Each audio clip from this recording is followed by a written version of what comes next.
Voilà, bonjour à toutes et à tous et bienvenue dans c'est la dernière séance de notre séminaire sur pourquoi et comment enseigner la psychologie à l'école.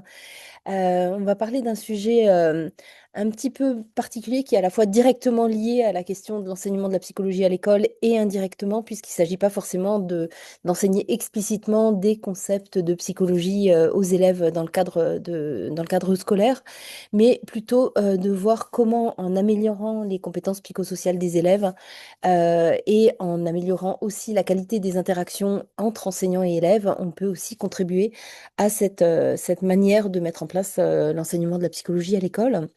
Et donc, je suis absolument ravie d'accueillir aujourd'hui Laure Laville. On est régulièrement en contact, Laure, puisque tu es doctorante à l'Université de Bordeaux. Et c'est précisément le sujet de ta thèse. Et étant donné vraiment, comme je le disais à l'instant, l'importance de cette question de la qualité des interactions enseignant-élève pour améliorer non seulement l'expérience scolaire, mais plus largement la réussite des élèves, et tu vas nous en parler. Je pense que c'est vraiment important qu'on puisse parler de cette question dans le cadre de ce séminaire. Merci beaucoup d'être avec nous, et je te donne la parole tout de suite. Merci beaucoup. Merci Pascal de m'avoir invité. Voilà, comme Pascal le dit, je suis doctorante et le sujet sur lequel je m'intéresse particulièrement, alors je vais juste essayer de faire en sorte que vous voyez ma présentation. Est-ce que vous voyez bien là, améliorer les compétences psychosociales des élèves? Oui, Ouais. parfait. Ok, super. Donc moi, je m'intéresse particulièrement à l'importance de la qualité des interactions pour améliorer ces fameuses compétences psychosociales des élèves.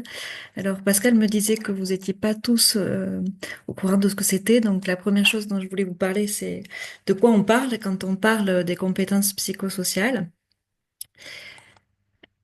Donc voilà, pendant très longtemps, la psychologie a été tournée vers les aspects négatifs, hein, plutôt les pathologies, les troubles mentaux, les souffrances psychiques.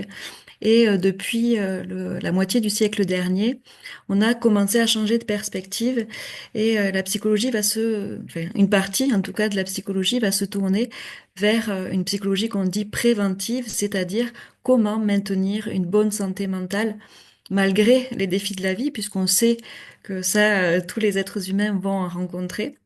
Et quelles sont les ressources des personnes qui arrivent à rebondir, puisqu'on sait que face à la même adversité, certaines personnes vont avoir plus de facilité à être résilientes que d'autres. Et est-ce qu'on peut développer les compétences nécessaires pour faire face et résoudre ces difficultés de manière efficace? Donc, en se posant ces questions, les chercheurs vont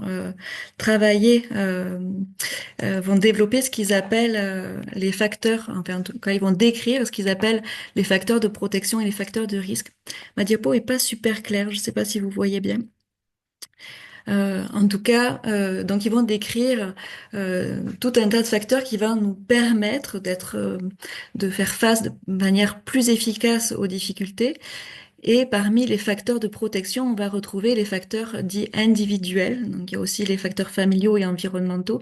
Mais ce qui va nous intéresser ce matin, c'est ce qu'on appelle les facteurs individuels, puisque là, on va retrouver les facteurs cognitifs, sociaux et émotionnels, dont je vais vous parler un tout petit peu après, qui vont représenter ce qu'on appelle les compétences psychosociales. Donc, avant de définir de manière plus détaillée les compétences psychosociales, en 1993, l'OMS va définir cette compétence comme une seule. Ils vont la décrire comme la capacité d'une personne à répondre avec efficacité aux exigences et aux épreuves de la vie quotidienne. Donc, c'est l'aptitude d'une personne à maintenir un état de bien-être mental en adoptant un comportement approprié et positif à l'occasion des relations entretenues avec les autres, sa propre culture et son environnement. Donc, vous remarquerez que c'est pas des compétences qui sont centrées sur soi, mais vraiment en interaction avec les autres et son environnement. Au fur et à mesure des recherches, les chercheurs vont détailler ces compétences et vont les subdiviser pour des raisons pédagogiques et aussi parce que finalement une seule compétence ça suffit pas.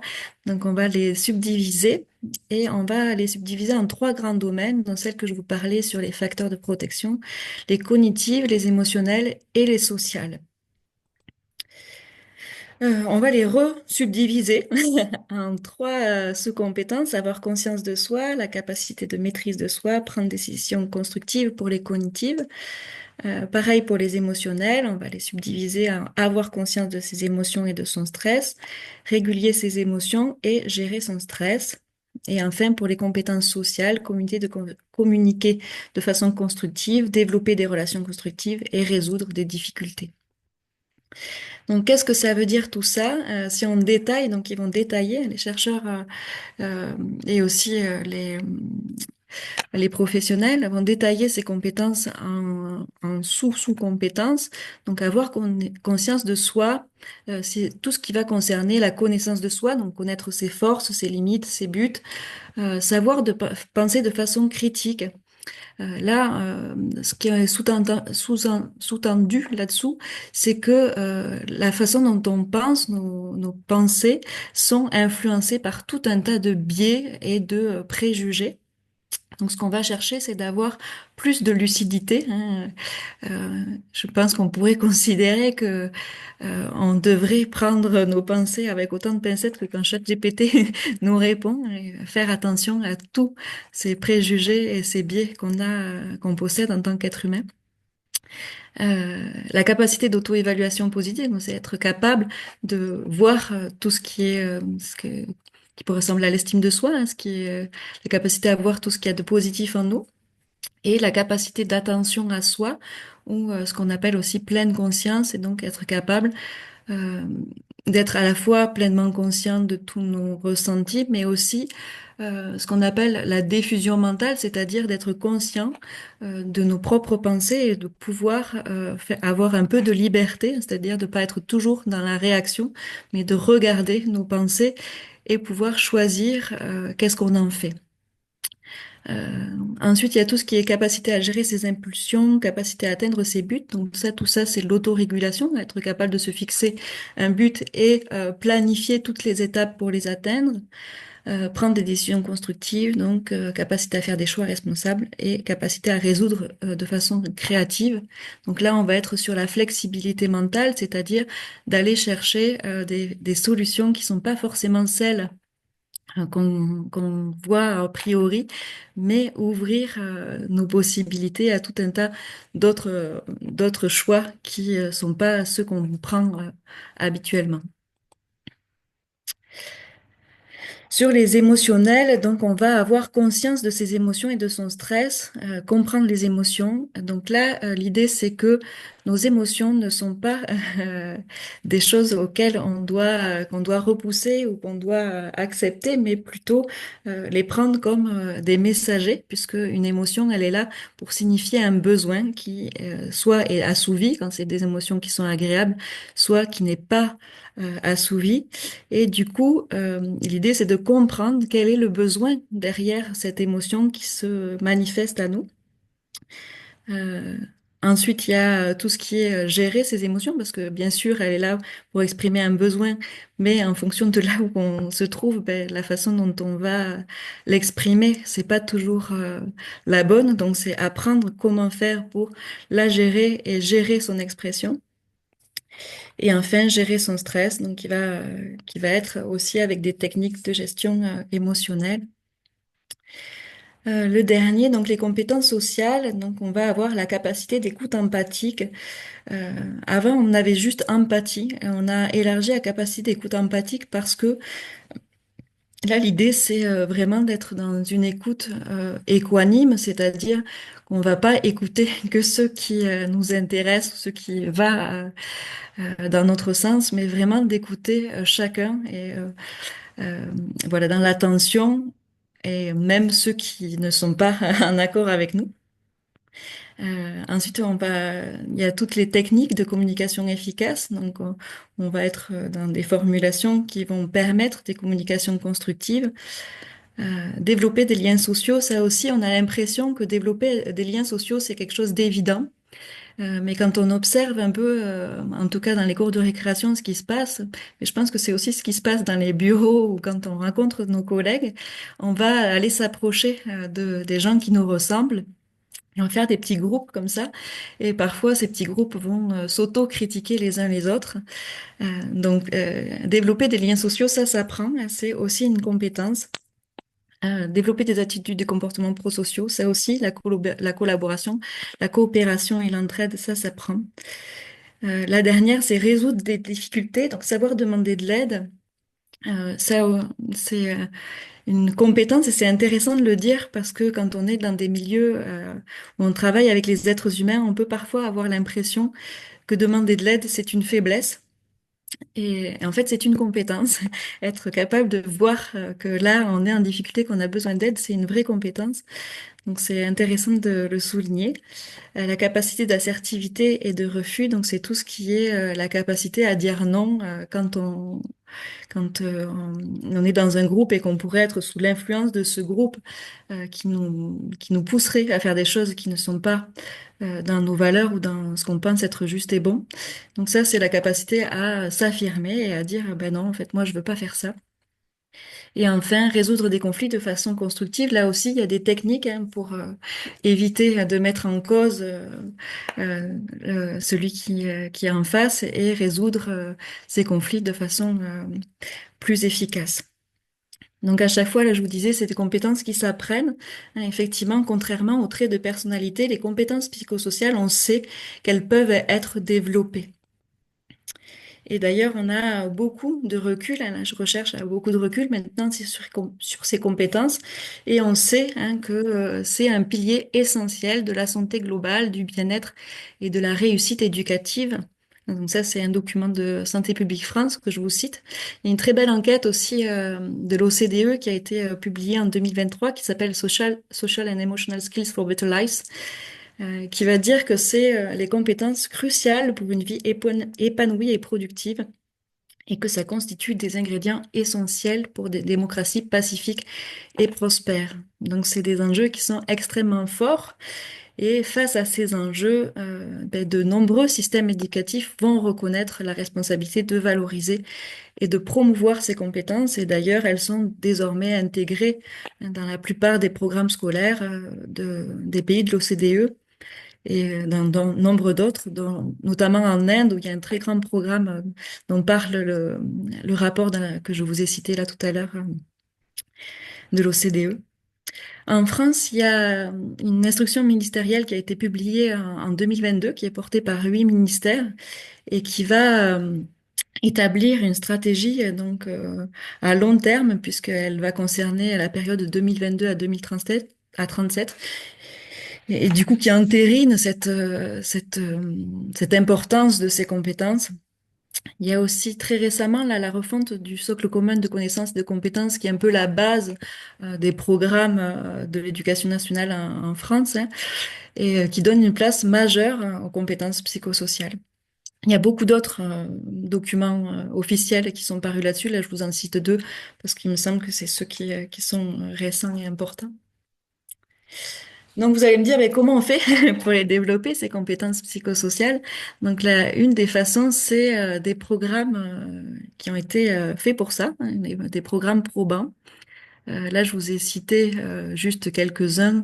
Si ça vous intéresse, je vous ai mis un lien là qui renvoie à Santé publique France qui recense toutes les interventions qu'on dit efficaces ou prometteuses, c'est-à-dire qui ont fait l'objet de recherches scientifiques et qui ont montré leur efficacité.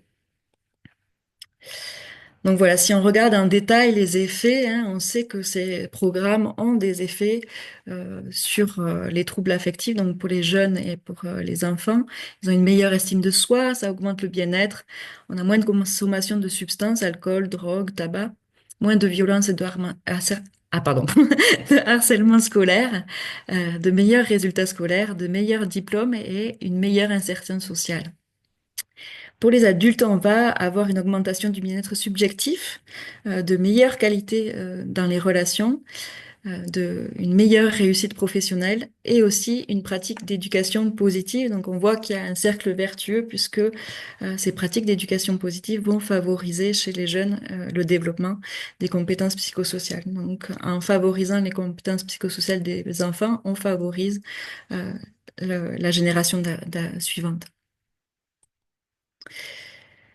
Donc, si on sait que ces programmes ont des effets sur les compétences psychosociales évidentes, on sait aussi que c'est très dépendant de la mise en œuvre et notamment deux grosses études, celles de d'Urlac et Hall et de Cipriano et Hall, vont montrer que en plus de ces programmes, ce qui est important, c'est de favoriser un environnement éducatif qui est soutenant, qui va favoriser le climat scolaire positif et qui va être propice du coup au développement de ces fameuses compétences psychosociales. Donc c'est ça qui m'intéresse moi, c'est sur ça que je me suis penchée dans mon travail de thèse.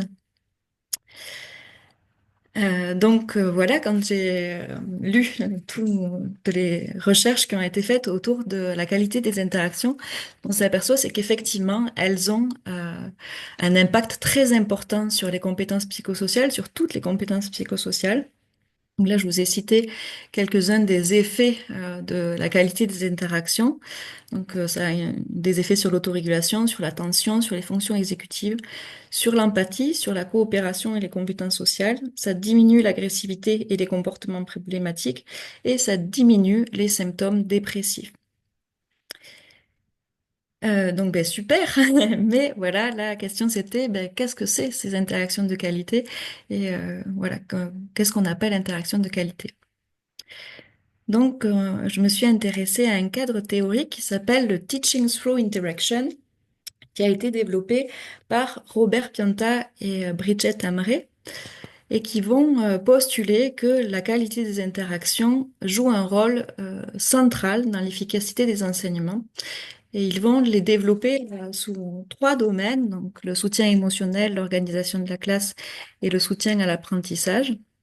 Et on s'aperçoit, donc quand j'ai fait ma revue de littérature, ce qu'on s'aperçoit, c'est que ces trois domaines correspondent aux interactions qui vont avoir des effets sur les compétences psychosociales. Donc là, super, j'avais trouvé un cadre théorique parfait.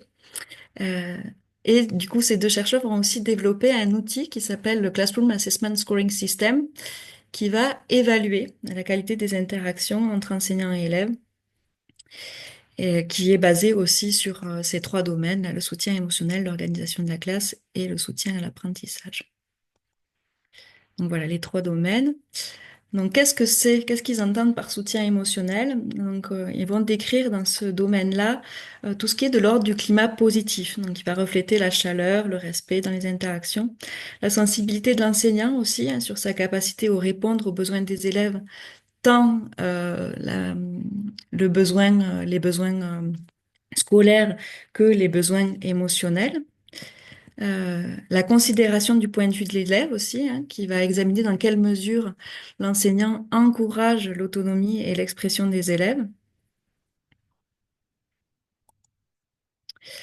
Tout ce qui est l'organisation de la classe, donc là, on va être plutôt dans la gestion des comportements, qui va analyser l'efficacité des stratégies disciplinaires, la productivité aussi, qui va mesurer l'optimisation du temps d'apprentissage, les modalités d'apprentissage, la fluidité entre les transitions, et aussi le climat négatif, donc il va identifier la présence de tensions ou de conflits.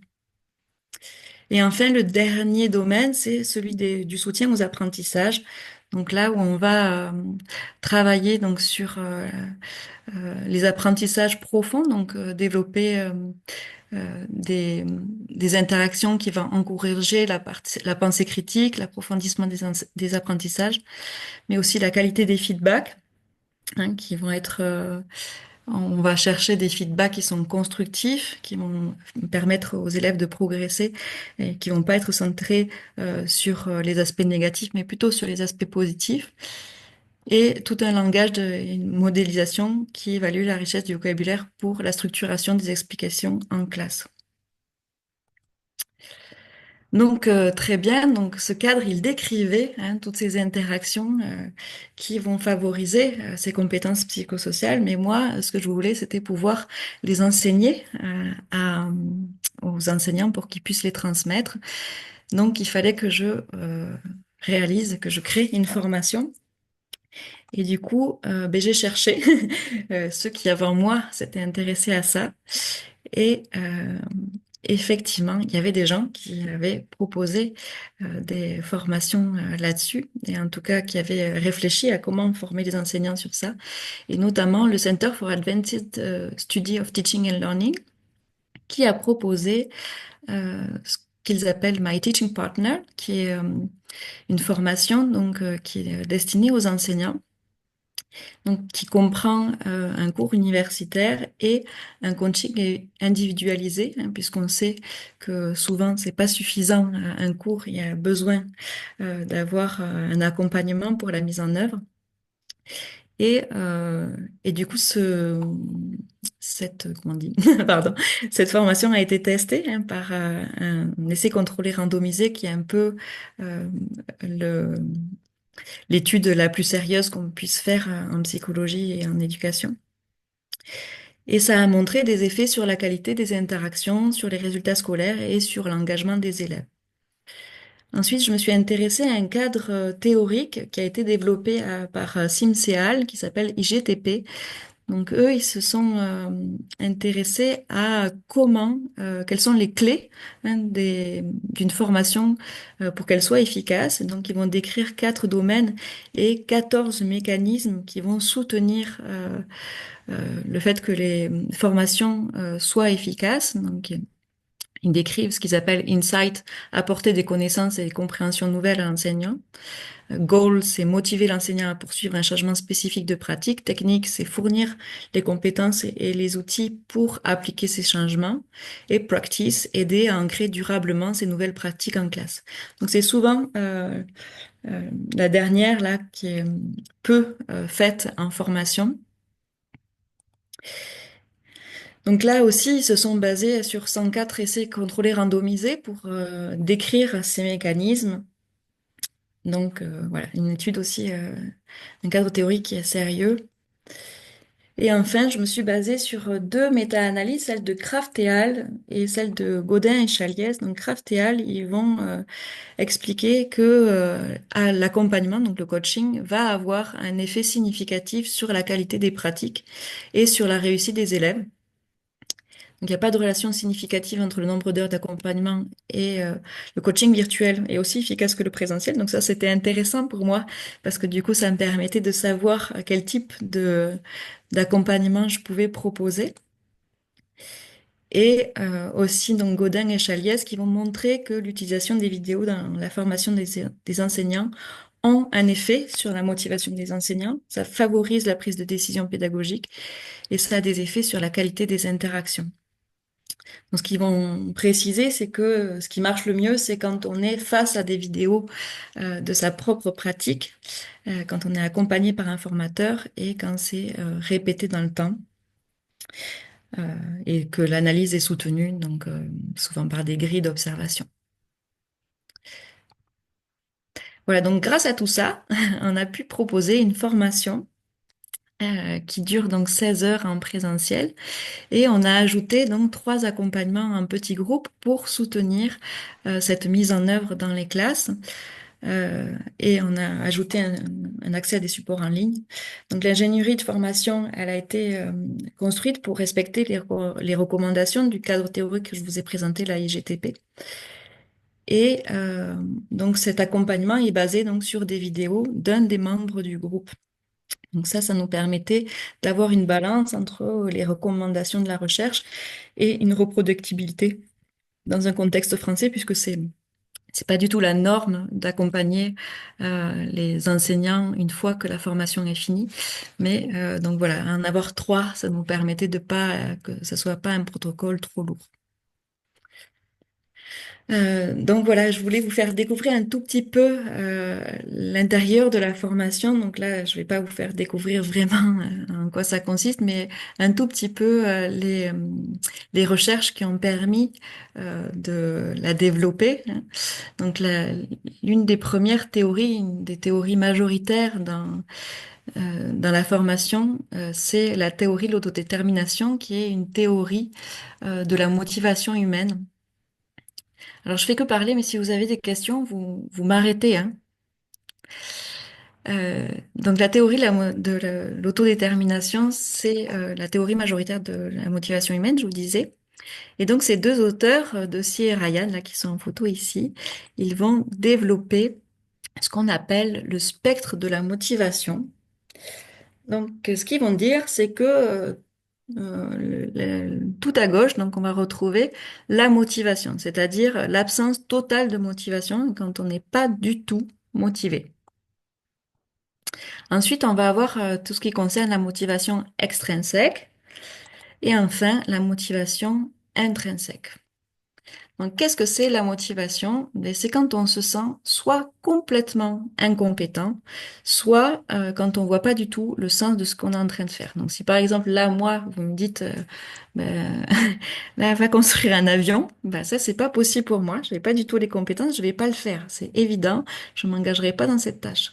Pareil, si vous me faites faire une tâche qui me paraît complètement insensée, où je vois pas du tout le but, ben là non plus, j'ai pas du tout envie de m'engager. Ensuite, dans les premières façons de motiver les êtres humains, il y a tout ce qui est pour la récompense ou par peur de la sanction. Donc ça, c'est voilà, si je suis motivée, si je sais que ben, je vais avoir quelque chose en échange ou que j'ai peur d'être punie. Euh, Juste après, on va avoir ce qu'on appelle les régulations introjectées, c'est-à-dire pour éviter la culpabilité ou la honte. Donc ça, c'est quand on va faire quelque chose parce que j'ai pas envie que les copains se rendent compte, par exemple, que je sais pas ça, ou parce que maman ne va pas être contente si j'ai pas fait ça. Donc c'est pareil pour nous dans notre vie quotidienne, en tant qu'adulte, ça marche aussi. Donc, toutes ces motivations-là, on les dit contraintes, c'est-à-dire que c'est l'extérieur qui nous contraint à nous engager. Et sur le long terme, ce qu'on va voir, c'est que ça va produire un désengagement. Donc, c'est pas des motivations qui vont être durables. Et en plus, ce qu'on sait, c'est que dès qu'on va lever par exemple, la sanction ou la récompense, eh bien, il n'y aura plus d'engagement plus que elle était dépendante de ce facteur extérieur. Ensuite, on va avoir les régulations qu'on dit identifiées. Donc, on va travailler par utilité ou pour atteindre ses buts. Donc là, si je veux absolument être médecin, par exemple, ben, je vais pouvoir travailler énormément pour atteindre ce but, même si euh, les contraintes sont difficiles et que j'ai beaucoup de travail. Et la plus grande des motivations extrinsèques, c'est ce qu'on appelle la régulation intégrée, c'est-à-dire j'agis en adéquation avec mes valeurs. Donc quand je sais que ce que je suis en train de faire est profondément juste ou bon. Hein. C'est tous les cas où je vais m'engager bénévolement pour faire un travail où voilà, je vais aller défendre des idées, je vais aller aussi peut-être faire un travail qui est peu rémunéré, mais je crois vraiment hein, que ce travail-là, il est très important. Euh, et enfin, donc on a ce qu'on appelle la motivation intrinsèque. Donc la motivation intrinsèque, c'est celle qui va être là par pur plaisir, hein, ou par curiosité. C'est quand on est passionné, quand on est complètement pris dans ce qu'on est en train de faire. Donc ça, c'est la motivation qu'ont souvent les enfants petits, hein. Mais c'est aussi voilà quand nous on pratique quelque chose qui nous passionne. Je peux poser une question à ce sujet, alors parce que c'est une vraie question, parce que je me la pose à chaque fois que je revois ce modèle que j'aime beaucoup par ailleurs, mais Oui. est-ce que là, finalement, la motivation intrinsèque, à la fin, ça existe vraiment? Parce que même quand on fait quelque chose qui est que pour le... On dit c'est que pour le plaisir, je sais pas, je vais faire de la rando, je suis pas payée pour ça. Il y a les bénéfices pour la santé, et donc les bénéfices pour la santé, ils sont aussi quand même... je sais pas à quel niveau Mhm. du continuum on le met. Est-ce qu'on le met parce que dans la motivation régulée? euh, Intégré parce qu'on a intégré que nos valeurs c'est d'être en bonne santé donc voilà, Mhm. je trouve que la frontière entre motivation extrinsèque et Mhm. on a une auditrice dans la salle avec qui je fais de la musique, bien sûr que on fait ça pour le plaisir, mais je pense qu'il peut y avoir d'autres facteurs qui peut être le fait de continuer à être stimulé intellectuellement et des choses qui rentrent aussi dans au moins la partie droite de la motivation extrinsèque. Et je trouve que la frontière entre les deux est très très compliquée à définir. Je sais pas ce que tu en penses. Ouais, et alors on avait cette discussion avec des étudiants parce que effectivement, par exemple, ben, pour le salaire, Mhm. c'est une motivation qui est complètement à gauche, donc la plus basse des motivations. Pour autant, ben, on peut faire quand même un travail par motivation parce qu'on en a besoin. Donc du coup, il y a aussi, moi, il me semble que en fait, dans chaque action, il n'est pas obligatoire qu'il y ait qu'un seul type de motivation et que parfois il y en a plusieurs. Ce que on voit, c'est que finalement, ce qui marche pas, c'est quand on a que des régulations externes. Mais par contre, si on a des régulations externes et des régulations internes, là, ça marche. Et je pense que ben, on peut être effectivement motivé intrinsèquement, que ça soit aussi tout à fait en lien avec nos valeurs, et voilà, et que du coup, ça soit à la fois des régulations intégrées et des motivations intrinsèques. En tout cas, c'est ma façon de le voir. D'accord. Et donc, il n'y a que la motivation qui est finalement extérieure au continuum presque, en fait. C'est ça. C'est ça. En fait, toutes sont des sources de motivation. C'est juste qu'elles sont de plus en plus fortes. Mm. Si on n'a que les plus faibles, ben là, par contre, il y a peu de probabilité pour qu'on reste engagé longtemps. Super, merci beaucoup. Ah, il y a une autre question dans la salle. Oui, bien sûr. Pardon, je vous vois pas, du Exactement coup. cette question, mais je me rejoins, mais rejoins votre exemple quand vous avez parlé des enfants. Et je trouve vraiment ça, on peut voir, j'ai un peu cette impression qu'on peut voir une motivation plus du dernier côté ici, parce que dès que les enfants se réveillent, ils sont déjà motivés quand ils voient un air de jeu, des choses comme ça. Donc je pense que c'était un très bon exemple. Mm. Oui, c'est ça. Ouais. Et les enfants, ils sont naturellement motivés pour apprendre. Et les êtres humains, ils ont besoin d'avoir des informations sur leur environnement. Donc, c'est quelque chose qui nous motive tout de suite. On a besoin d'apprendre des choses sur notre environnement pour pouvoir y évoluer. Je vous vois plus quand je présente, je suis désolée. Donc, n'hésitez pas à me couper si vous voulez poser des questions. Donc voilà, donc ces trois dernières, c'est ce qu'on appelle les motivations autonomes. Et du coup, comme je vous le disais là, c'est celles qui vont nous permettre d'avoir un engagement à long terme. Hein, donc c'est celles-là qu'on va viser quand on va essayer d'enseigner à nos élèves. Donc vous voyez que celles-là, là, celles qui sont souvent les plus utilisées, donc la récompense et la sanction, ben c'est pas celles-là qu'il faut viser puisque c'est celles qui sont les moins propices. Euh, donc ce qu'on dit aussi, c'est que si on est plutôt donc à la droite, il faut éviter d'aller dans l'autre sens. Donc c'est-à-dire que euh, si par exemple vous faites un métier ou vous faites une activité bénévolement, si ensuite on vous paye, par exemple, pour faire cette activité, il est fort à parier que si on enlève le salaire, vous ne ferez plus le travail que pour autant vous faisiez de manière gratuite au début. Donc ça, c'est pareil pour les enfants. Si ils sont naturellement motivés, donc ça, c'est ce qu'on se disait tout à l'heure, là, les enfants, ils sont souvent naturellement motivés pour apprendre des choses. Si on les récompense pour faire ce qui, normalement, il faisait sans récompense. Si on enlève la récompense, on va supprimer la motivation. Donc ça, c'est important de pas aller dans l'autre sens. Par contre, ben, si il y a un travail qui est pas du tout motivant ou quelque chose qui est pas du tout motivant, là, par contre, on peut aller chercher dans le continuum tout à gauche, hein. Donc, c'est-à-dire qu'on peut commencer par proposer des régulations externes. C'est ce qu'on va faire, par exemple, pour les enfants qui ont des TDAH, où on va proposer des récompenses sous forme de jetons, par exemple, Donc là, on va chercher à tirer en fait l'enfant des régulations externes jusqu'aux régulations intégrées pour qu'il arrive à comprendre l'utilité et que ça devienne ce qu'il a envie de devenir. Je me permets d'intervenir. Je trouve Oui. que c'est vraiment important ce que tu expliques là parce qu'on entend souvent chez les enseignants cette idée que, il faut que tout soit que de la motivation intrinsèque et que donc les récompenses, par exemple, c'est souvent quelque chose par à quoi les enseignants sont réticents.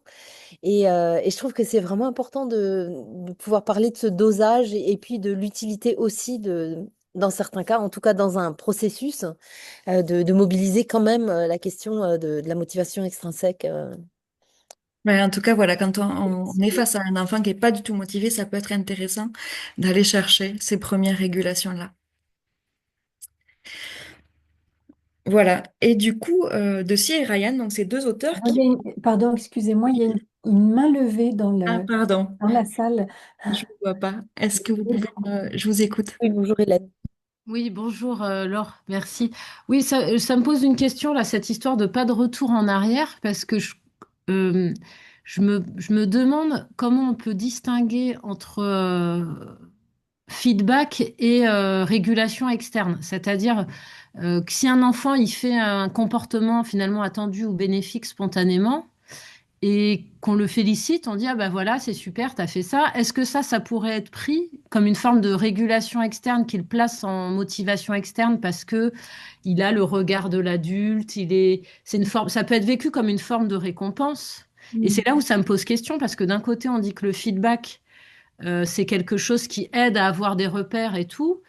Et si le comportement, il est fait spontanément, en même temps, si on fait pas de feedback pour dire, voilà, ça, c'est dans un sens qui nous rend tous contents. Bon, voilà, je sais pas comment, s'il y a eu des études sur ce lien entre feedback et motivation externe, motivation interne. Enfin, comment faire du feedback, en gros, en laissant la personne en motivation interne. Ouais, c'est très intéressant comme question, Hélène. Effectivement, alors moi je sais pas tout, hein, mais ce qui me semble, en tout cas ce que j'ai lu, c'est que les feedbacks les plus intéressants, c'était pas sur la personne, mais sur les efforts qui ont été fournis ou sur les stratégies qui ont été fournies, parce que du coup, on vient pas valoriser l'enfant lui-même, mais ses actions. Donc du coup, ça permet de pas attendre. En fait, ce qu'on a peur, ce qui est important, c'est de pas fixer. On va en parler un tout petit peu après. euh, L'esprit, ne pas qu'il pense que il est intelligent, mais plutôt qu'il a des stratégies pour réussir. Donc c'est ça qu'on va chercher dans les feedbacks. Euh, je connais pas tout, hein, mais peut-être qu'il y a des gens qui ont travaillé là-dessus spécifiquement. Mais en tout cas, moi, c'est ça que je vais proposer. Du coup, dans la formation, c'est plutôt de s'orienter vers des feedbacks qui vont être orientés sur les stratégies. Et même s'ils sont très positifs, effectivement, hein, on va chercher à soutenir les efforts des enfants, mais plutôt pas pas valoriser voilà des qualités.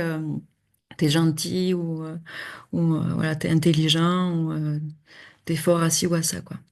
Ça, j'entends, mais alors du coup, la formulation, par exemple, je suis fière de toi, est-ce que ça rentre dans quelle catégorie? Est-ce que Ouais, c'est c'est de de la la- valorisation de la personne ou, Hmm. enfin, voilà, ou est-ce qu'il faut préciser, je suis fière de toi parce que tu as réussi à mettre en œuvre des stratégies, Hmm. enfin, je sais pas. Ouais, là, je pense qu'on est plutôt dans une régulation externe, effectivement, hein, parce que du coup, Ok. là, ce que ça va provoquer, c'est que si on fait quelque chose qui ne te rend plus fier, ben, je risque de perdre, tu vois, euh, perdre ta fierté, quoi. Donc, du coup, il y a... Pardon, Pascal. excuse-moi, je t'ai coupé. Non, je pense que en fait, ce qui est intéressant, c'est que faut faire attention aussi à pas avoir une lecture qui soit trop caricaturale des choses ou bien qui mobilise pas suffisamment de cadres théoriques. Parce que, par exemple, si on prend la théorie des apprentissages sociaux, en fait, avec Bandura, on a aussi besoin puisqu'on parle des enfants, pour permettre à l'enfant de s'intégrer dans la société, il y a aussi besoin d'acquérir des normes, des valeurs qu'on fait Mm. le choix de leur transmettre. On peut pas ne pas faire de choix, de toute façon. Même décider de ne pas avoir d'enfants parce que c'est trop compliqué de faire ses choix, c'est encore un choix. Et une fois qu'ils sont là, on a bien envie à la fois de développer leur esprit critique pour qu'ils puissent prendre leurs propres décisions par rapport à ce qu'ils feront dans cette société dans laquelle ils sont. En attendant, de manière très précoce, on irrigue bien. Ils vivent dans un environnement avec des valeurs, avec des normes sociales qu'on les contraint d'acquérir, qu'ils le veuillent ou non, et que nous, on le veuille ou non. Et donc, en Mm. fait, on peut pas dire, ah ben non, je veux pas donner de feedback parce que sinon on va le rendre dépendant. Parce que sinon, l'enfant, comment il sait si c'est bien quand il dit merci, si c'est, enfin, voilà, on s'en sort jamais à la fin, finalement. Ouais, ouais, ça c'est intéressant et je pense que ça fait partie, par exemple, les Montessoriens vont plutôt être dans cette absence de feedback qui, moi, a été désagréable pour moi. Et je pense que c'est intéressant de pas, comme dit Pascal, de pas être dans cette inflexibilité mentale et se dire ça c'est ce qui est juste et ça c'est ce qui est faux, hein. Je pense qu'il y a aussi, c'est, l'éducation c'est très complexe et effectivement, voilà, il y a des choses qu'on fait naturellement et peut-être que la rigidité qu'on pourrait mettre dans le fait de plus dire je suis fier de toi va conduire à des effets qui sont moins, euh, qui vont être plus délétères finalement que de se laisser le faire parce qu'on trouve que c'est important. Et sur cette formulation particulière, est-ce que par exemple le fait de dire est-ce que tu es fier de toi, de le poser sous forme de question, euh, ou bien de dire tu peux être fier de toi, ça peut être une manière de mobiliser cette émotion qui est la fierté. On a vu dans le continuum tout à l'heure que c'était pour éviter la honte, donc c'est un peu le revers de cette médaille-là. On peut tout à fait valoriser ça en fait.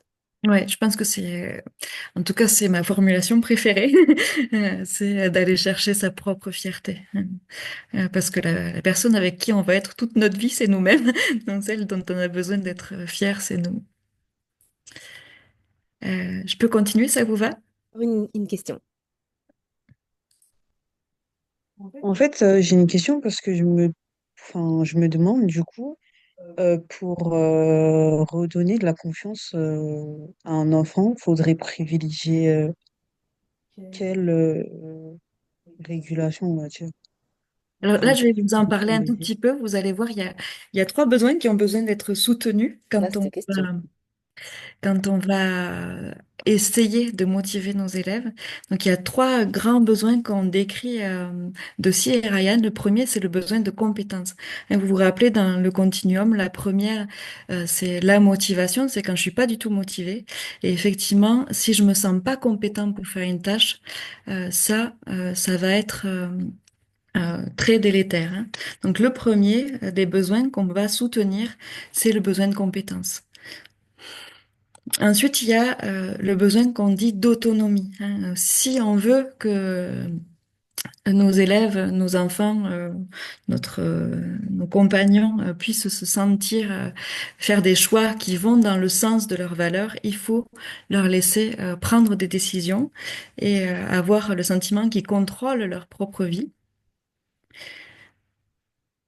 Et le dernier, c'est la proximité sociale. Donc là, pareil, c'est là où il va y avoir ce débat, puisque là, la proximité sociale, elle est nécessaire, hein, pour établir des relations significatives et se sentir connecté aux autres. C'est aussi un besoin qui va nous permettre de nous sentir engagés, hein, qui va aussi favoriser la coopération et l'entraide. Donc cette proximité sociale, elle va permettre aussi l'engagement, hein, donc d'être proche de nos enfants, proche de nos élèves, ça permet cet engagement-là. Donc voilà, soutenir ces trois besoins, ça va favoriser, hein, cette motivation autonome. Donc là, ce que je voulais faire maintenant, c'était vous montrer un tout petit peu. Donc, je peux pas vous décrire la formation en entier parce qu'elle est quand même très longue, mais je voulais juste vous proposer quelques petites recherches qui ont permis de mieux comprendre pourquoi on a mis ce qu'on a mis dans les différents domaines. Donc, le soutien émotionnel. Donc, dans dans ce domaine-là, nous, ce qu'on va travailler dans notre formation, ça va être repérer tous les indicateurs verbaux et comportementaux du soutien émotionnel. Donc, c'est-à-dire qu'on va chercher à voir voilà, le ton de voix, la façon dont on s'adresse aux élèves, etc. On va repérer aussi toutes les pratiques qui peuvent soutenir l'autonomie et on va s'entraîner à les mettre en œuvre. Et on va avoir tout un travail sur comprendre l'importance de nos croyances et croire en l'éducabilité. Hein, c'est ce petit bout-là que je voulais vous montrer ce matin. Euh, donc là, je vous présente des recherches. C'est pas comme ça qu'on le présente aux formations, mais comme là, on est en conférence, c'est moins facile pour moi de vous faire vivre ça. Donc, je vous présente une recherche qui a été faite dans les années 70. Euh, donc, ce qu'il a fait, Rosenthal, à ce moment-là, c'est qu'il avait deux groupes de, de classes, donc d'élèves, qui avaient le même niveau scolaire exactement. Enfin, exactement, en tout cas, sensiblement exactement. Et, et à la moitié de ce groupe, il va dire aux enseignants, alors là, vous avez des élèves incroyablement brillants. C'est vraiment la crème, quoi. Et à l'autre groupe, il va leur dire, bon, ben vous avez eu les élèves les moins brillants. Voilà, vous faites ce que vous pouvez, mais bon, voilà, hein, ils ont pas des super compétences.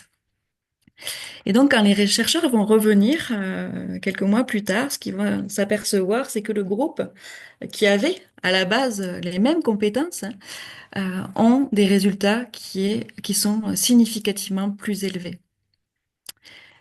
Donc, ce que ça va montrer, c'est que de manière inconsciente, on a plus d'attention, on est plus encourageant pour les élèves qu'on considère comme prometteurs. On va avoir des meilleures opportunités pardon, des meilleures opportunités d'apprentissage, on va questionner de manière plus stimulante, on va être plus patient face aux erreurs. Et aussi, on va avoir un effet sur l'estime de soi des élèves. Une deuxième recherche qui m'a paru extrêmement intéressante qu'un de mes collègues nous a présentée dans un autre séminaire, c'est celle de l'expérience de Somerville qui a été menée en 1936, qui a été une très grande étude. C'est une étude longitudinale puisqu'on va suivre ces personnes jusqu'à l'âge adulte. Donc là, dans cette cohorte, c'était une expérience pour voir ce qu'on pouvait faire pour les élèves qu'on disait potentiellement délinquants. Donc il y avait des facteurs pour devenir ce qu'on pensait être potentiellement des délinquants. Et du coup, on va leur proposer, donc à la moitié du groupe, on va proposer un programme de prévention de la délinquance avec tout un tas de soutiens. On va avoir du renforcement de lien social, du soutien familial, des activités éducatives, de loisirs. Ils vont visiter à domicile. Et dans le deuxième groupe, on va absolument rien faire. Donc, c'est-à-dire qu'ils n'auront aucune intervention. Et contre toute attente, ce qui va se passer, c'est que le groupe qui a eu tout cet accompagnement va développer à l'âge adulte plus de délinquance, plus de mortalité précoce et plus de conduite à risque. Et donc là, les chercheurs se sont demandé qu'est-ce qui se passait, pour quelles raisons ce groupe qui avait été tant soutenu, finalement avait plus de risques de devenir des délinquants. Et une des possibilités, alors ils en parlent d'autres, mais une des explications possibles, c'est que les personnes qui les ont accompagnés les voyaient comme des potentiellement délinquants. Et ils ont fini par le devenir. Donc voilà, ça c'était une petite phrase. Nous sommes plus bienveillants, plus patients envers les élèves auxquels nous attribuons des qualités. Donc si les jugements, on les a de manière automatique. Donc ça, on peut pas trop agir dessus. Donc en formation, on n'agit pas sur nos jugements. Par contre, on peut agir de manière consciente sur la façon dont on se concentre sur les qualités de nos élèves. Donc c'est ça qu'on va faire en formation. On va chercher à reconnaître toutes les qualités qu'ont nos élèves. Donc, ce qui est sur l'organisation de la classe, dans notre deuxième domaine, euh, là, ce qu'on va voir, ce qu'on va travailler, on va s'appuyer essentiellement sur un travail de Steve Bissonnette qui s'appelle l'enseignement explicite des comportements. Euh, et qui dit que les pratiques proactives, on sait en fait que les enseignants qui ont le plus de facilité dans les classes, ce sont pas ceux qui ont des gestes correctifs de bonne qualité, mais ceux qui ont des gestes proactifs. Donc c'est sur ça qu'on va travailler, hein, sur connaître les pratiques proactives de gestion de classe. On va aussi travailler sur savoir se fixer des objectifs et enseigner les comportements attendus. Travailler sur les rituels, sur les transitions, sur aussi connaître les pratiques correctives efficaces, puisque effectivement, malgré le fait qu'on ait des pratiques préventives, il y a aussi des pratiques correctives à utiliser et s'entraîner à les mettre en place. Le dernier, c'est savoir demander de l'aide. Je vous le disais, c'est une compétence psychosociale, savoir demander de l'aide, et c'est quelque chose dont les enseignants ont souvent peur. En tout cas, il y a des équipes pour lesquelles c'est difficile de montrer cette vulnérabilité et d'aller chercher l'aide des autres, alors qu'on sait que dans une classe, c'est sûr et certain, un jour ou l'autre, on aura des difficultés avec des élèves. Donc voilà, c'était ce que je vous disais. La différence entre les enseignants qui ont des gestions efficaces, c'est ceux qui ont des interventions préventives.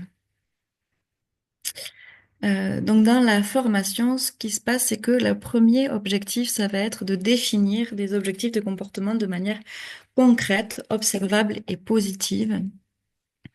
Donc vous vous rappelez, hein, dans notre spectre de la motivation, la plus forte des motivations extrinsèques, c'est celle en adéquation avec les valeurs. Donc c'est ça qu'on va aller chercher quand on va fixer des objectifs, on va aller chercher nos valeurs. Et ce qu'on va proposer, c'est de réfléchir à la personne qu'on souhaite devenir et aux qualités qu'on aimerait développer, hein. Qu'est-ce qu'on aimerait qu'on puisse dire de vous? Donc ça va nous permettre d'aller chercher nos valeurs et est-ce que ces comportements vous donnent le sentiment d'agir en direction de ce que vous voulez vraiment être et la personne que vous voulez vraiment être? Euh, Donc, comme quand on va fixer un objectif, quand on va fixer une adresse dans notre GPS, au GPS, on va pas lui dire là où on veut pas aller. On va toujours lui dire là où on veut aller, sinon il nous y conduira jamais. Il n'y a aucune possibilité que si on lui dise on va pas à Marseille, il va nous amener là où on a envie d'aller. Et d'ailleurs, en formation, ce qu'on propose aux enseignants, c'est j'ai une petite boîte avec un objet dedans et je leur donne soit des consignes avec des aspects négatifs ou très flous, hein, comme on pourrait dire sois respectueux ou ne te moque pas. Euh, et, et dans un autre groupe, je vais leur donner des consignes très affirmatives et très détaillées. Et du coup, on regarde ceux qui arrivent à reproduire l'objet qui est dans la boîte. Il y a peu de probabilité pour ceux qui avaient les consignes négatives ou vagues qu'ils y arrivent. Donc c'est ça qu'on va faire, hein, là quand on va fixer nos objectifs, quand on va fixer nos objectifs de comportement, on va chercher ce qu'on appelle les observables, c'est-à-dire qu'est-ce que ça veut dire d'être respectueux, hein, qu'est-ce que ça veut dire de ne pas se moquer. Qu'est-ce que je vais voir apparaître? Hein, des sourires gentils, hein, de écouter jusqu'au bout, des compliments. Ça, c'est l'objectif. Hein, ne pas se moquer, c'est pas un objectif, c'est un non-objectif. Je veux pas faire ça. Et du coup, ensuite, ce qu'on va proposer, c'est le décliner dans chaque situation de classe. Donc voilà, là, je vous montre juste ce qu'on propose. C'est donc un objectif clair, détaillé, à la portée de mes compétences, hein, pour soutenir mon besoin de compétences. Si on se fixe un objectif que je ne peux pas atteindre, je n'irai pas, c'est sûr. Et formulé de manière positive. Donc Steve Bissonnette, il a une phrase que j'aime bien. Il dit, si un enfant ne sait pas lire, nous lui enseignons. Si un enfant ne sait pas nager, nous lui enseignons. Si un enfant ne sait pas multiplier, nous lui enseignons. Si un enfant ne sait pas se comporter, qu'est-ce qu'on fait? On le punit souvent. Et du coup, eh ben, c'est pas ça qu'on va proposer, on va le proposer de l'enseigner. Donc, le deuxième objectif de la formation, ça va être de savoir comment on peut enseigner les comportements adéquats dans les différentes formations, enfin, dans les différentes comment on dit, dispositif de la classe pour qu'ils sachent en fait ce qu'on attend vraiment d'eux. Voilà, donc là, évidemment, je vais pas tout vous raconter parce que ça prend 16 heures et là, j'ai pas du tout le temps. Donc, je vais passer au troisième. Donc, le troisième, c'est ce qu'on appelle le soutien à l'apprentissage, le troisième domaine. Et du coup, là, on va aller travailler sur tout ce qui va favoriser les apprentissages profonds. On va chercher à connaître les critères d'engagement, les critères de réussite. Donc ça, pareil, hein, si on veut que nos élèves s'engagent, de la même façon qu'on va fixer des objectifs de comportement très clairs, positifs et atteignables, on va fixer aussi des critères de réussite de la même façon. Hein, c'est-à-dire que avant même que les enfants s'engagent dans un travail, on va leur proposer les critères de réussite. Hein. C'est vers là que je veux aller. Donc pour ça, on peut s'appuyer sur la taxonomie Solo. Donc ça, pareil, je peux pas vous en parler tout ce matin, mais si ça vous intéresse, c'est très intéressant. Euh, voilà. Après, on va connaître les interventions verbales qui permettent un apprentissage profond. On va s'appuyer sur ce qu'on appelle les questionnements socratiques. Permettre aux élèves de développer un état d'esprit d'ouverture et de se fixer des buts de maîtrise plutôt que de se fixer des buts de performance. Ça, c'est ce que je vais vous expliquer juste un tout petit peu tout à l'heure. Et connaître les stratégies pour favoriser la collaboration, parce que là aussi, on sait que finalement, beaucoup d'enseignants ne vont pas proposer des moments de collaboration parce que soit ils ont peur du bazar, soit ils ont peur que certains fassent tout et que les autres ne fassent rien. Ce qu'on va proposer là, c'est des stratégies. Alors évidemment, c'est pas magique, mais en tout cas, ça peut permettre d'avoir une manière de distribuer les rôles et qui va permettre que tous soient engagés dans la tâche. Donc, ce que je vous disais là, permettre aux enfants de développer un état d'esprit d'ouverture et de se fixer des buts de maîtrise. Ce qu'on sait, c'est que la plupart des enfants, enfin non pas la plupart, mais un certain nombre d'enfants vont plutôt se fixer des buts de performance que des buts de maîtrise. C'est-à-dire qu'ils vont travailler pour avoir la meilleure note parce qu'ils ont l'impression que l'intelligence leur a été donnée à la naissance. Hein. Et du coup, une personne qui a travaillé là-dessus, c'est Carol Dweck sur le fixed mindset et le growth mindset. Le fixed mindset étant l'état d'esprit fixe, où on va considérer que l'intelligence et le talent sont des traits fixes, hein, ce qui entraîne la volonté de prouver, développer. Alors que quand on est dans ce qu'on appelle le growth mindset, c'est l'état d'esprit de croissance, on va considérer que toute capacité peut être développée à force de travail et de stratégie efficace et de feedback constructif. Donc chaque challenge va devenir une opportunité de croître et d'apprendre. Donc ce qu'on va voir, c'est que les enfants et les adultes, hein, parce que c'est aussi pour nous, nous aussi, hein, on peut avoir cet esprit fixe ou plutôt l'esprit de growth mindset. Euh, donc quand on est Donc ça va différencier notre perception de l'intelligence et de nos talents, notre rapport à l'effort et au défi, et notre réaction face au succès d'autrui. Hein, puisque quand on va penser que notre intelligence nous a été donnée, quand les autres réussissent, on va percevoir ça comme des dangers. Hein. Ils nous montrent qu'ils sont meilleurs que nous. Et pareil, face aux défis, si on n'y arrive pas, on va montrer qu'on fait partie de ceux qui n'ont pas été dotés à la naissance. Donc si on regarde un peu la neuroplasticité, c'est notre capacité du cerveau à se modifier. Moi, quand j'étais jeune étudiante, ce qu'on m'avait appris en bio, c'était que au bout d'un certain temps, notre cerveau ne produisait plus de neurones. Et aujourd'hui, on sait que c'est faux, hein, que tout au long de notre vie, il y a ce qu'on appelle le renforcement synaptique, c'est-à-dire que là où on va le plus travailler, il va y avoir une production de synapses dans notre cerveau et une diminution au niveau de là où on travaille plus. Hein. Donc plus on fait des efforts, plus on va travailler une compétence, plus on va avoir un renforcement synaptique. La neurogénèse, c'est la production de neurones, ça aussi. Hein, on sait que c'est tout au long de la vie. Et surtout, ce qu'on voit, c'est que en fonction de ce qu'on travaille, notre cerveau va modifier sa structure et que certaines parties de notre cerveau vont devenir significativement plus gros hein, si on les utilise davantage. Donc là, j'avais juste quelques exemples que j'ai. C'est chez les chauffeurs de taxi, par exemple, hein, l'hippocampe, qui est la zone du cerveau qui sert à se repérer, qui devient vraiment plus grosse que chez les autres personnes. Pareil sur le cortex moteur et sensoriel chez les musiciens. Et chez les méditants, hein, on voit que le cortex préfrontal et l'amygdale, hein, qui devient aussi significativement plus gros. Ça, c'est trois exemples que j'aime bien citer sur le growth mindset. C'est trois personnes. Jodie Miller, donc c'est une petite fille qui avait des crises d'épilepsie très très fortes quand elle était enfant.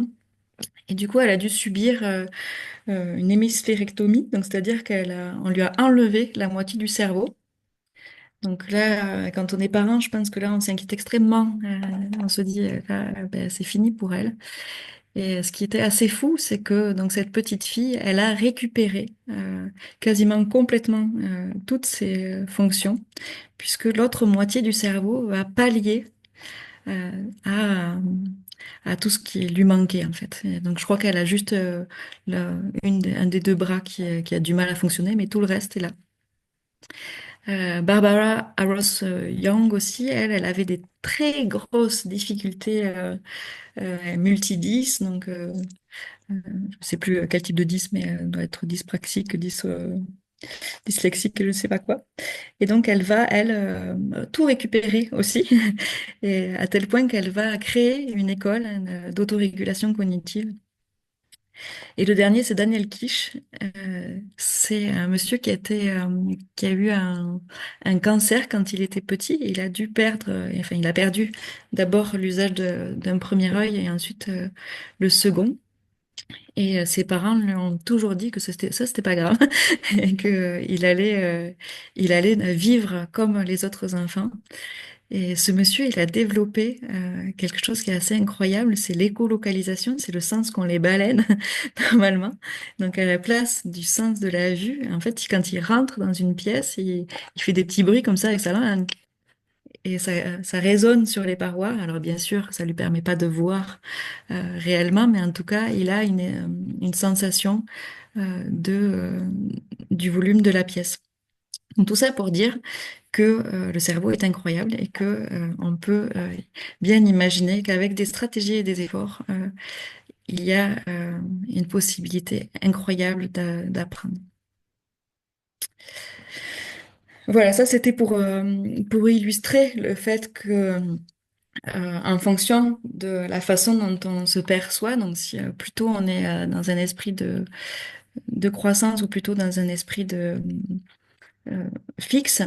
Donc là, c'était une expérience qui a été faite par Carol Dweck.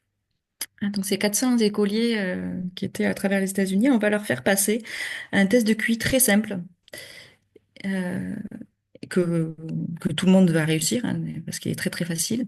Et dans un premier cas, on va leur faire des feedbacks sur leur intelligence. Hein. Tu dois être vraiment incroyablement intelligent pour avoir réussi si bien ce test.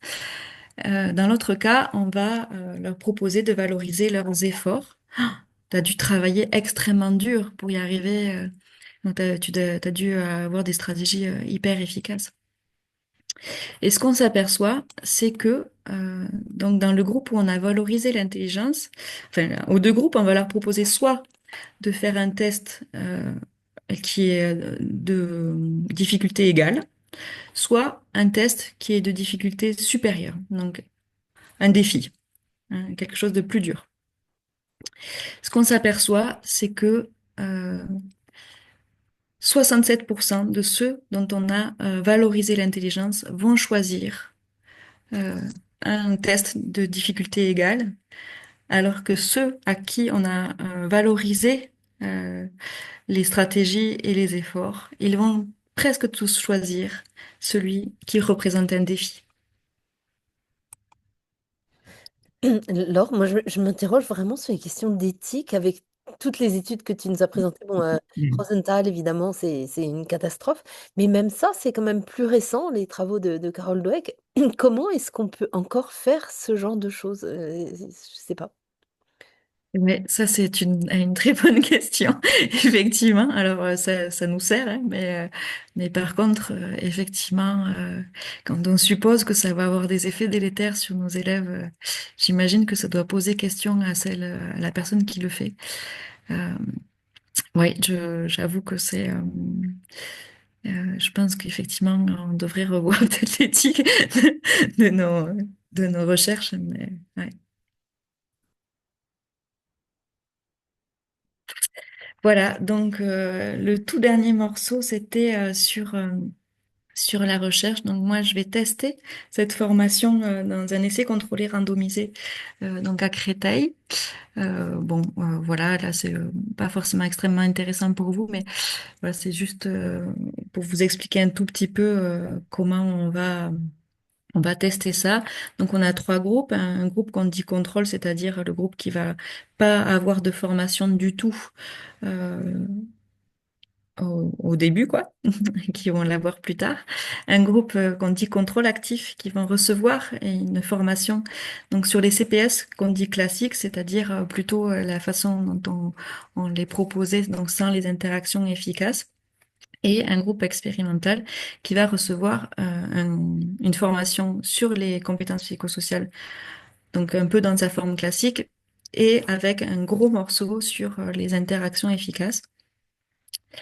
Et du coup, on va aller regarder donc si ça a un effet sur les compétences psychosociales des élèves, si ça a un effet sur sur leur bien-être, sur leurs besoins psychologiques fondamentaux, donc que je vous ai présenté dans la théorie de Si et Ryan. Et aussi, on va aller regarder chez les enseignants, puisqu'on sait que la qualité des interactions des enseignants ont un effet sur leur sentiment d'efficacité personnelle. Donc, on va aller chercher, voir si en améliorant leurs interactions, on améliore également leur sentiment d'efficacité personnelle et leur bien-être. Laure, c'est toi qui vas dispenser la formation aussi? Oui, Donc tu fais tout, en fait, tu fais tout t'as conçu le dispositif, tu fais la formation et l'évaluation du ouais. dispositif. C'est ça. Je suis pas toute seule, je suis avec Sarah Parisé. D'accord, ouais. Et donc ça va être à Créteil, hein. Est-ce que tu veux, enfin moi ça m'intéresserait si tu peux dire deux mots sur la manière dont tu as réussi à lancer le processus, parce que c'est pas toujours facile de lancer des protocoles expérimentaux, et donc, si tu peux nous dire un petit peu comment ça s'est passé. Alors moi, j'ai eu beaucoup de chance. En fait, Créteil avait comme on dit, contacté l'observatoire parce que ils ont un grand projet qui s'appelle Vers une école, je sais plus comment. Équation, c'est pas Et de voilà. oui, oui, dont je fais partie aussi. Ouais. Et du coup, on avait la possibilité de travailler avec eux parce qu'ils étaient complètement partie prenante. Notamment, on a deux IGPR, Richard Béret, et on a aussi le soutien de Bénédicte Haar qui nous aide dans ce projet-là. Donc là, j'avoue que franchement, pour moi, c'était un peu merveilleux parce que là, le recrutement, il est fait par Richard Béret et Bénédicte, donc qui nous aide. Bénédicte va nous aider aussi pour la formation aux compétences psychosociales pures, puisqu'elle va nous prêter des formateurs. Parce que moi, je pouvais pas faire toutes les formations. Voilà, donc j'avoue que je suis un peu dans des conditions idéales pour faire ça. Je vois que Hélène a une question. Oui, Hélène. Oui, merci. Oui, alors je voulais savoir, est-ce que tu as eu l'occasion de euh, faire de la biblio sur le même type de questionnement, mais dans la formation d'adultes? Non. Euh, tout ce qui est interaction efficace, etc. Voilà, ce que je me demandais, est-ce que du coup, toi, dans la formation, tu as cherché à appliquer les mêmes principes aux modalités d'interaction avec les enseignants? Enfin, en gros, les mêmes principes que ce que tu vas les Ah conduire. oui, d'accord, je comprends ce que tu veux dire. C'est-à-dire Oui, le côté comportement explicite, enfin tout ce que tu as expliqué là. Voilà, oui. est-ce que ça comme j'interviens en formation des adultes, ça m'intéresse de savoir, voilà, qu'est-ce qui serait pareil ou différent, parce qu'on pourrait tout à fait imaginer, je pense que ce soit les mêmes principes qui soient valables, mais il y a peut-être quand même des adaptations à faire, du fait de la nature du public. Alors, nous, ce qui est notre grosse base, c'était c'était le cadre théorique que j'ai présenté à la CIMSEAL. Et effectivement, on va essayer d'être le plus vicarien possible, c'est-à-dire qu'on va essayer de chercher à soutenir le plus leurs besoins psychologiques fondamentaux. Euh, donc oui, c'est pareil. Là, ce qui est assez intéressant, c'est que la proposition de SimCal ressemble à de l'enseignement explicite. Si ça t'intéresse, je peux te partager leur, euh, leur article. Donc Tu du me coup, l'as déjà envoyé. ah oui, ah oui, c'est vrai. Et merci pour la proposition, j'ai pas eu le temps de le lire encore. Et du coup, oui, tu verras, ça ressemble vraiment beaucoup à de l'enseignement explicite, puisqu'on a une partie où ils vont faire. Bon, d'abord, il y a la partie de découverte de relier avec les autres enseignements. Donc, ça c'est pareil. En fait, moi, à chaque fois, j'essaye de faire les mêmes interactions que celles que je vais proposer. Donc, dans la partie de l'enseignement. Comment on dit, des interactions efficaces sur le soutien des apprentissages, faire le lien avec la vie réelle, ça fait partie vraiment des indicateurs qui fonctionnent bien. Euh, donc voilà, à chaque fois, on va essayer de garder ces interactions. Et ensuite, il y a donc une toute petite partie théorique, une partie où on va faire une proposition d'enseignement comment on dit, guidée et une pratique autonome. Donc c'est vraiment, ça ressemble vraiment beaucoup à de l'enseignement explicite, ce que propose SimCal. C'est comme ça qu'on a construit les séquences de formation. Je peux t'envoyer une des séquences de formation que j'ai que j'avais proposées là parce on, on regarde là, on est en train de travailler sur un livre pour l'UNIRES et du coup on m'a proposé de travailler là-dessus avec Magali. Et du coup ça je peux te l'envoyer. D'accord. Et peut-être avoir, j'en sais rien, à voir avec Rebecca, bien sûr, si ça pourrait être une piste intéressante pour ta thèse, de faire un peu de biblio sur, spécifiquement sur la formation des adultes, sur la formation des enseignants, pour voir qu'est-ce que ça raconte sur les mêmes concepts que tu travailles au niveau, dans la relation enseignant-enfant, Mm, dans, voir comment ils sont repris et qu'est-ce qu'on sait sur ces concepts-là dans la relation formateur-enseignant. mm. Ouais, c'est sûr, ça pourrait être intéressant. Sur la Euh, justification soit la justification, soit les pistes éventuelles d'amélioration de la formation que tu as conçue. ouais, c'est très intéressant, je vais le noter. Merci beaucoup, je vais devoir bientôt y aller. Merci infiniment pour ta présentation que j'ai trouvée très claire et très intéressante et très jolie en plus. Ah, merci beaucoup. Efficace, stratégie efficace, Laure, Merci. de présentation.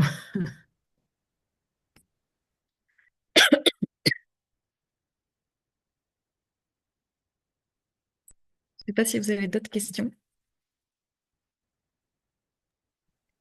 Directement sur le protocole, non, mais je trouve que ton calendrier est vraiment très très clair. Donc là, on voit qu'ils sont en cours de recrutement actuellement. C'est ça. Il y a l'autre morceau là, le post-test et le retest. Super, donc c'est sur une année scolaire. Ouais, c'est ça. Mais j'espère que tu viendras nous donner les résultats après aussi. Roméo, il y a une question dans la salle. Oui, bonjour. Je me débouche. Voilà. Bonjour, merci beaucoup pour votre présentation. C'était très clair, en effet. Et je voulais savoir, votre formation, vous vous positionnez comment par rapport aux formations qui sont en train d'être faites aussi sur les compétences psychosociales, sur la formation des professeurs au niveau du ministère. Je sais que la DGESCO est en train de mener un projet assez important au niveau de la formation. Et donc, je voulais savoir si vous aviez travaillé avec eux, si vous... Non, pour l'instant, non. Attendez, j'entends. J'ai pas entendu la réponse, pardon. Non, pour l'instant, non. On n'a pas travaillé à la DGESCO. Bon, là, c'est un protocole qui est en cours d'évaluation. Donc, pour l'instant, on ne sait pas si, si ça a des effets. Donc, peut-être on Hmm. va attendre de voir si ça fonctionne. Ok, merci beaucoup.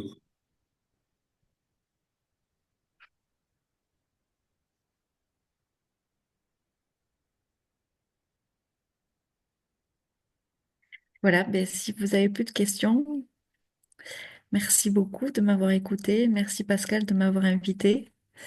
J'étais ravie de passer un moment avec vous. Merci à toi, Laure. C'est vraiment extrêmement intéressant. Je ne savais pas que la présentation était totalement terminée, donc c'est possible qu'il y ait des questions quand même D'accord. sur ce qui a été dit auparavant. Est-ce qu'il y a des questions ou des remarques? Allez-y. Bonjour. Bonjour. Je ne sais pas si j'ai raté cette partie parce que je suis arrivée un tout petit peu en retard, mais j'aimerais savoir si vous travaillez aussi euh, à propos de tâches de groupe dans le sens de développement de l'empathie. Nous avons parlé un peu dans ce séminaire de l'empathie aussi, de travail en collaboration, un peu dans les activités des groupes de... J'ai un peu l'impression que c'était quand même un peu centré sur l'interaction de l'enfant avec l'enseignement en général, mais entre enfants ou élèves entre élèves, c'est aussi bien travaillé. Oui, alors moi, mon travail, effectivement, il se concentre sur les interactions.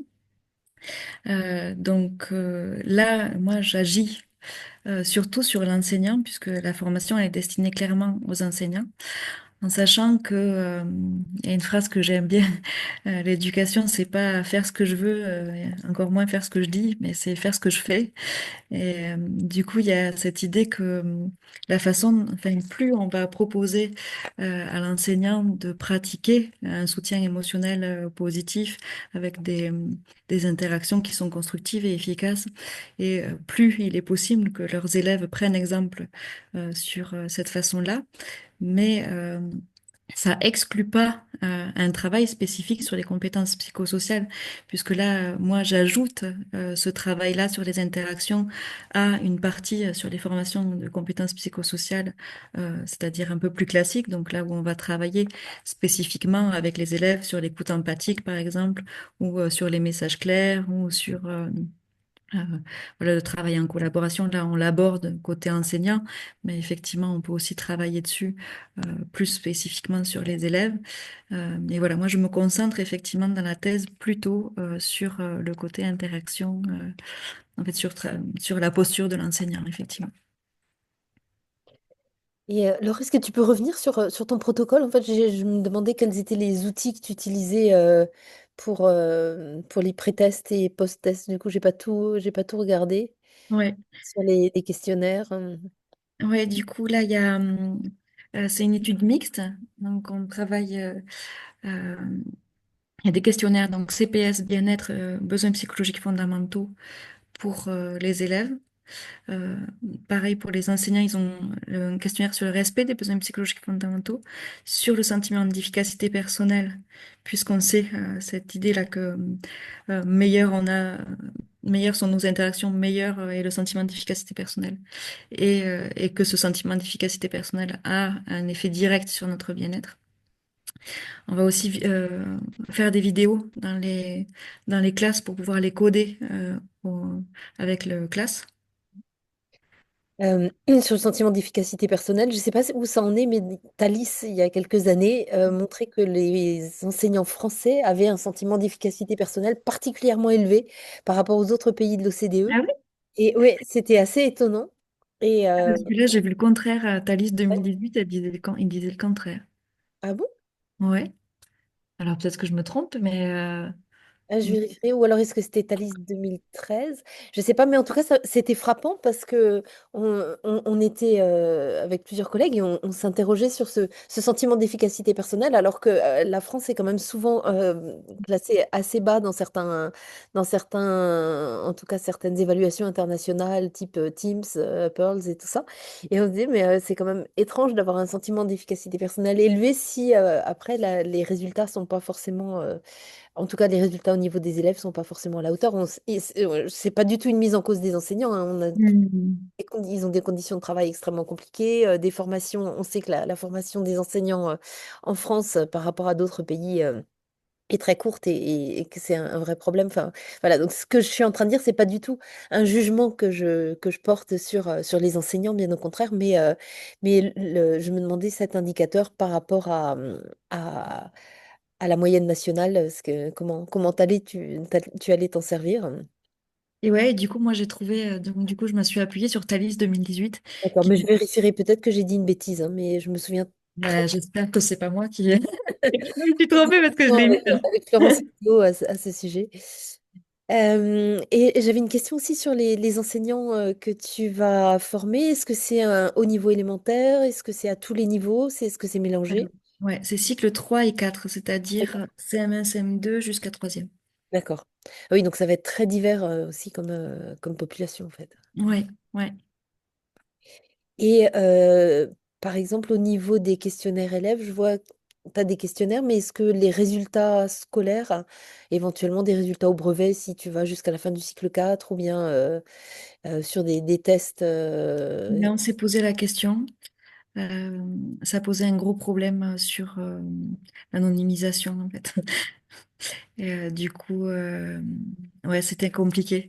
Donc, ouais, pour parce que l'instant, on a décidé de se centrer là-dessus. c'est toujours la question qu'on nous pose. On dit, est-ce que tout ça, c'est bien joli, mais est-ce que ça a un effet sur les résultats, sur la réussite des élèves? Mais je comprends que ce soit très compliqué, c'est pour ça que je posais la question. Et ouais, en fait, je savais pas comment faire pour l'anonymisation.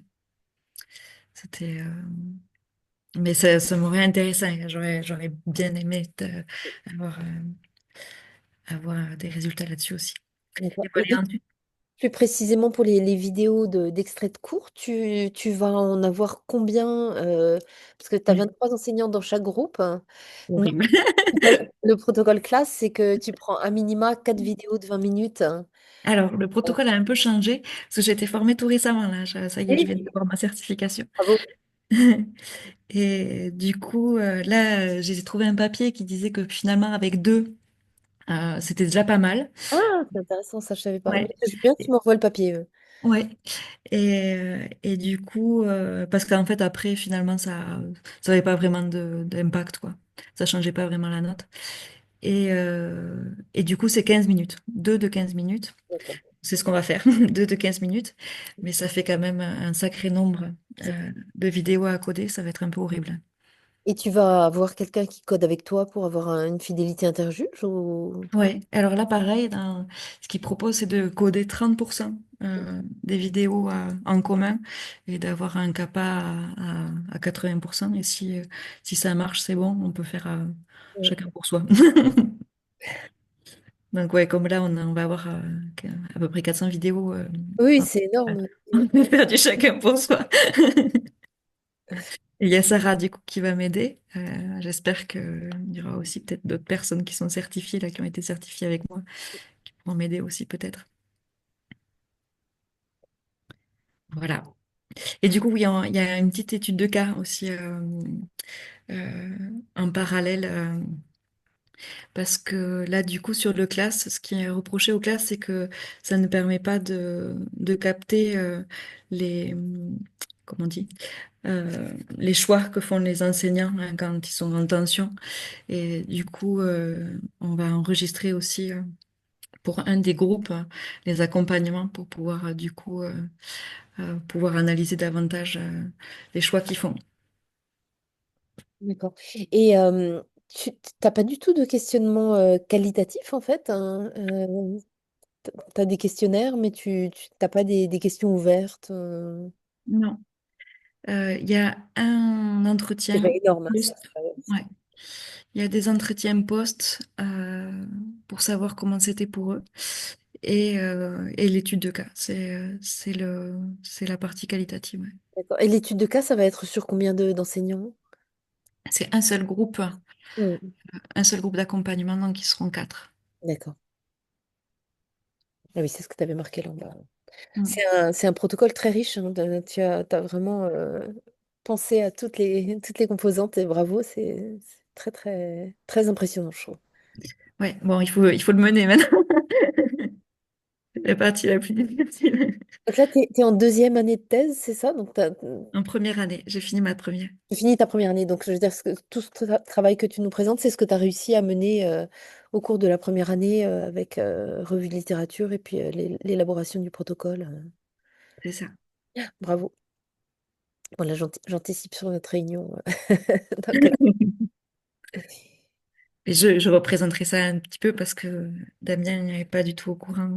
Autant Magali et Rebecca connaissent bien mon travail, J'imagine, oui. mais Damien non. Voilà. Eh ben, merci beaucoup. Je ne sais pas s'il reste d'autres questions dans la salle ou bien en ligne. Non, bah alors, il me reste à te remercier vraiment un grand, grand merci. Je pense que c'est vraiment très, très riche, même si c'était un tout petit peu, euh, un peu décalé par rapport au thème du séminaire sur l'enseignement de la psychologie à l'école avec tout ce qu'on a pu voir jusqu'à présent. Mais je pense que en fait, c'est extrêmement important la dimension de modélisation. Tout à l'heure, tu parlais de la manière dont les enfants imitent et dont ça peut jouer sur les relations entre pairs. Et bah, il ne reste qu'à souhaiter que tout ça essaime aussi vers le haut et que ça vienne irriguer aussi les relations entre inspecteurs et enseignants quand ils se retrouvent face à leurs inspecteurs, parce que je pense qu'on est dans un écosystème où on a besoin que tout ce sur quoi on travaille là, ça concerne également la hiérarchie pour les enseignants pour que eux-mêmes se sentent dans des conditions de travail où ils sont valorisés et reconnus. Mm. C'est sûr, c'est sûr. Voilà. Moi, on a espoir que ça fonctionne et qu'on ait des bons résultats, oui, pour pouvoir faire ça. Un très très grand merci. Donc c'est la fin de ce séminaire. On va continuer en deuxième partie avec les présentations de travaux d'étudiants. Donc les personnes qui sont en ligne, vous êtes bienvenus pour rester évidemment. Je vous propose qu'on fasse un petit quart d'heure de pause hein, parce qu'on a une longue matinée. Et puis encore un très très grand merci Laure. À Bon toi, courage Pascal. pour la suite hein, et puis on se Merci beaucoup. revoit le 23 juin. Merci beaucoup, Pascal. Merci de m'avoir invité. Merci à tous de Avec m'avoir plaisir. À écouté. très bientôt. Au revoir. Bonne journée. Au revoir.